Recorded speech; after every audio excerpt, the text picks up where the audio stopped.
Le Brexit est de retour devant le Parlement britannique qui souhaite un nouvel accord, mais est-ce possible? C'est ce que l'on va voir dans ce nouvel épisode des Échos du Monde.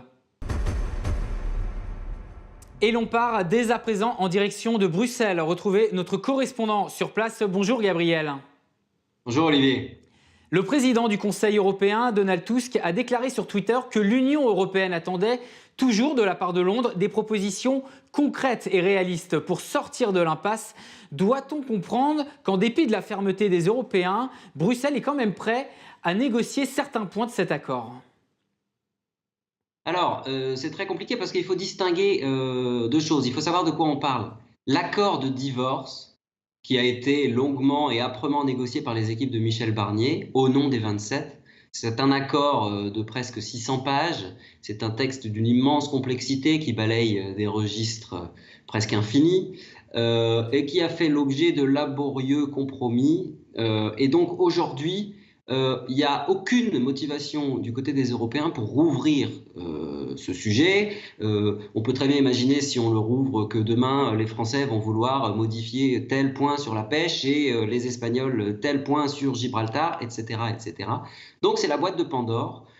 Et en plus, il faut quand même se souvenir que cet accord, il a été signé, disons, il y a eu un accord avec les négociateurs, Theresa May était OK, et donc il y a du côté des Européens une envie de dire à Londres, écoutez, vous avez signé pour quelque chose, pourquoi faudrait-il maintenant qu'on rouvre tout ce dossier? Donc sur l'accord lui-même, on peut dire que la fermeté des Européens est définitive et non négociable. En revanche, Olivier, ce qu'il faut avoir à l'esprit, c'est que à côté de ce gros pavé qu'est l'accord de divorce, il y a un texte additionnel qu'on appelle la déclaration politique, et c'est éventuellement autour de ce texte-là qu'il pourrait y avoir un peu de marge de manœuvre. Justement, Gabriel, c'est un point extrêmement important. Il y a ce document annexe qui est une déclaration politique. Précisément, de quoi s'agit-il, Gabriel? Alors, ce qu'il faut avoir à l'esprit, c'est le séquençage du Brexit. Le Brexit, ça consiste à négocier un accord de divorce. Le divorce solde les comptes du passé.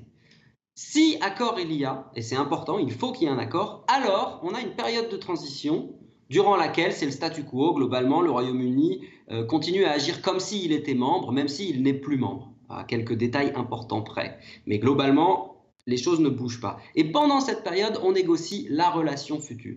Voilà, ça c'est le séquençage. Maintenant, depuis le début, il est prévu que, en association à l'accord de divorce lui-même, on esquisse la relation future. On donne les grandes lignes de cette relation future.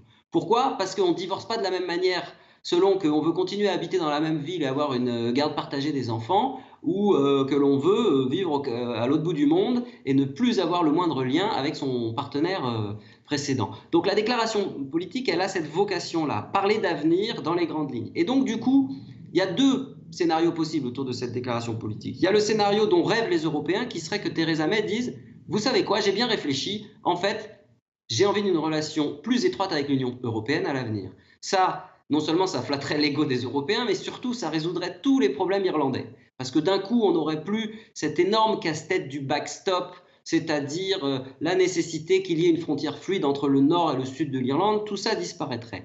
Jeremy Corbyn, le leader de l'opposition britannique, pointe un peu cette direction-là, mais a priori, Theresa May n'est pas du tout en train de saisir cette opportunité. Donc du coup, on rentre dans une autre modification potentielle de la déclaration politique, qui serait beaucoup plus cosmétique, qui serait beaucoup plus juridique. Et là, on ne sait pas du tout où on peut aller, mais globalement, les Britanniques voudraient que le fameux backstop, hein, ce mécanisme de sécurité pour empêcher une frontière dure en Irlande, ils voudraient que ce backstop soit temporaire. Ils voudraient pouvoir en sortir. Et nous, on leur répond non, c'est pas possible, c'est un mécanisme de sécurité, on ne va pas vous donner une porte de sortie d'un mécanisme de sécurité. Et donc, du coup, là, il y a des arguties juridiques. Et la question est de savoir avec quels mots on pourrait éventuellement amadouer une partie des parlementaires britanniques et les convaincre malgré tout de voter l'accord. Mais là, on est beaucoup plus dans du cosmétique que dans un changement de fond, quoi. Voilà. Voilà Gabriel donc pour l'accord du Brexit. Si l'on s'intéresse désormais à la date, Theresa May souhaite maintenir un Brexit le 29 mars. Y a-t-il à Bruxelles une inquiétude à ce qu'un blocage, un no deal, crée une montée des populismes aux élections européennes de 2019? Écoutez, je crois que là, sur ce genre de questions, la première des réponses, c'est que Bruxelles, c'est une abstraction et qu'à Bruxelles, on trouve toutes sortes de sensibilités et de réflexions autour de cette question. On rencontre des gens qui s'inquiètent effectivement en se disant que si il y a un no deal et que, comme on peut le penser, il y a une forme de chaos avec des blocages aux frontières, etc., etc., les gens qui vitupèrent contre l'Union européenne vont trouver là un argument pour dire regardez, c'est bien la preuve que cette affreuse Union européenne nous maintient dans une prison. Mais on trouve aussi des gens qui ont un point de vue différent et qui disent qu'on va tout simplement avoir la preuve très concrète que le marché unique, c'est une réalité, qu'elle a d'immenses bénéfices pour l'ensemble des Européens et que donc, chez tous les gens qui croient que le projet européen est quand même solide et valable, eh bien, ça pourrait au contraire servir d'incitation à aller voter pour soutenir ce projet européen. Et donc, en fait, je crois que la vraie bonne réponse, c'est de faire référence à ce que les psychologues appellent le biais de confirmation et dont on entend souvent parler désormais à l'ère des réseaux sociaux. C'est-à-dire que les gens qui pensent que l'Union européenne est un enfer vont y voir la preuve définitive de ce qu'ils pensent, et ceux qui sont dans le camp d'en face auront une lecture très différente des choses.